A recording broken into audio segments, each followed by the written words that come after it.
Europe 1 Et matin. place au zapping politique européen signé ce jour Jérôme Béglé, le directeur général de la rédaction de Paris Match. Bonjour Jérôme. Bonjour Dimitri, bonjour à tous. Un zapping 100% féminin ce matin.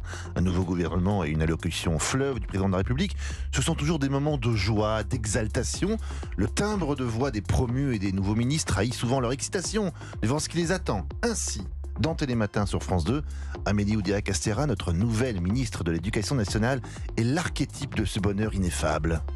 Je les ai blessés, je les ai heurtés et je le regrette extrêmement vivement. Je le regrette, voilà. Je pense que je n'aurais pas dû tenir ces propos-là et je n'aurais pas non plus dû nommer l'école Littré. Il faut maintenant avancer et construire ensemble. Elle répondait bien sûr à la polémique montée de toutes pièces sur la scolarisation de ses enfants dans le privé. Une autre ministre est attendue au tournant, Catherine Vautrin, à la tête d'un super ministère du Travail, de la Santé et des Solidarités, veut rompre clairement avec des anciennes positions sur l'avortement.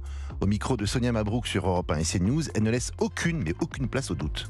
Je pense que constitutionnaliser l'avortement, c'est une fois pour toutes et définitivement mettre en avant l'importance de ce que notre pays reconnaît, c'est-à-dire la légalisation.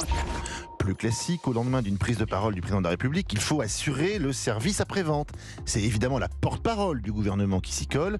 Écoutez donc Prisca Thévenot dans ses œuvres sur France Info. Elle pose les fondations du fameux congé de naissance annoncé par le chef de l'État. Mais reconnaissons que c'est pas encore très précis tout ça. Quelque chose de beaucoup plus court, a priori peut-être 6 mois. L'objectif est double. Déjà de faire en sorte que celles et ceux qui ont envie de pouvoir y prétendre, y recourir, puissent le faire globalement. 428 €, 429 €, on va être honnête, c'est ça qui peut aussi être un énorme frein, aussi bien pour les femmes que pour les hommes. Et d'ailleurs on le voit, sur les dernières années, le taux de recours a été extrêmement réduit. Pas très clair tout ça. Terminons par les idoles de Gaspard Proust. Mathilde Panot, présidente du groupe LFI à l'Assemblée nationale, et Sandrine Rousseau, députée Europe Écologie Les Verts. Avec quelques collègues députés, elles se sont donné rendez-vous dans une brasserie chic du 7e arrondissement, le Solferino, pour partager un bon repas chaud. Jusqu'ici tout va bien. Et quelques minutes plus tard, à une centaine de mètres de là, les voici entonnant avec des SDF un refrain, disons, un peu déplacé quand même. La honte à ce pouvoir qui laisse les gens crever sur les trottoirs. La honte à ce pouvoir. C'est un meeting en fait. C'est un meeting. Une manifestation. C'est un petit clip, une petite mise en scène. Mais tout ça dans le 7e arrondissement après avoir bien profité avant. Voilà. Totalement fortuit, évidemment. Totalement fortuit, évidemment, vous avez tout compris. Merci. L'arrondissement de Rachida Dati. Bah voilà, comme par hasard. Merci beaucoup Jérôme Béglé. Votre zapping politique tous les jeudis sur Europe.